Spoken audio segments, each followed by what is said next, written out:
First off, thank you so much for coming. We kind of play different roles in these things. I'm a comedian, and my job is obviously to make light of all of this, and you're, of course, a defense attorney, and to take it all very seriously. Mm-hmm.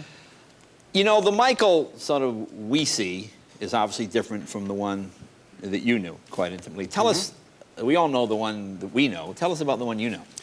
The Michael Jackson I know is a very sensitive, honest, down-to-earth, kind-hearted person. Much more simple in his tastes than you probably think. Very kind-hearted, loves people, loves to help people who are in trouble. He's too nice to too many people, and that's how he got in the trouble he was in. Right. But he's one of my favorite human beings. He's misunderstood. And one of my jobs in the trial was to make sure the jury understood who he was, and I think they did, and that's why they acquitted him of every count.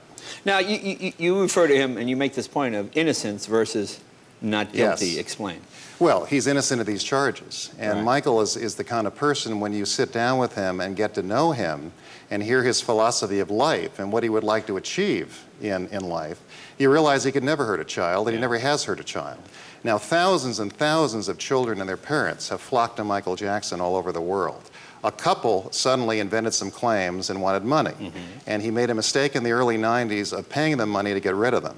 And it was really insignificant money given what he was making. He's probably grossed over $1 billion in his life, and all of his business advisors were saying, Michael, you got bigger fish to fry, just pay whatever it takes, get rid of these cases. Unfortunately, once he did that, others thought they could get an easy payday, you know, as well, and hence he got in this kind of trouble. Do you believe in all your clients? Is that an important part of your defense? Do you personally have to believe, or can you defend someone you don't quite believe, but maybe the letter of the law has been violated? You know what I'm saying? There are two major purposes that I have in my profession. One is to make sure that innocent people like Michael Jackson are not convicted, and two, to make sure this system works so prosecutors and cops don't abuse their power, because if you let them do it, they will routinely do it, and they have throughout American history.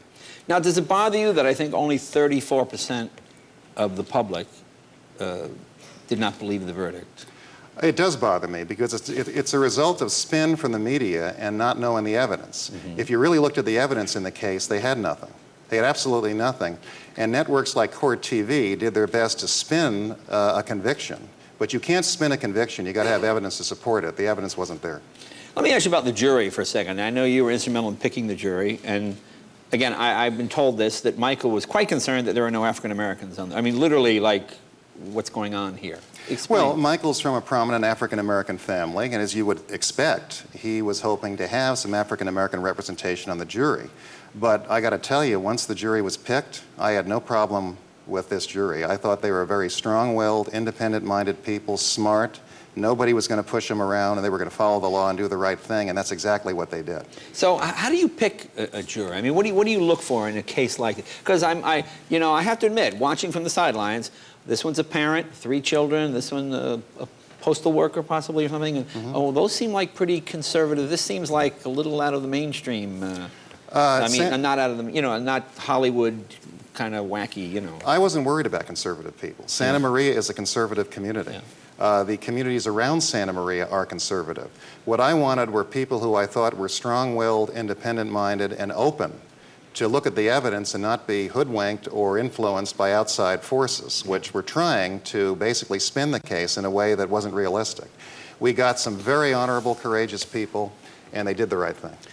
Did it bother you that some of the jurors came out afterwards and said they think he might have been guilty of something in the past, but couldn't prove it this time? Well, they think he might have been. That's like saying, we suspect it, but nothing's ever been proven, because nothing was proven. The prosecution, in an act of desperation, tried to say he'd molested people in the past. They mentioned 3 young men, all of whom came in, one of whom was Macaulay Culkin, and said, nothing ever happened to us, we were not molested. They mentioned a 4th person who never showed up, and they mentioned a 5th person who showed up and said, I was tickled improperly, and I wanted money, and I took it after denying that it had happened. His mother took money, and she also sold the story to a tabloid.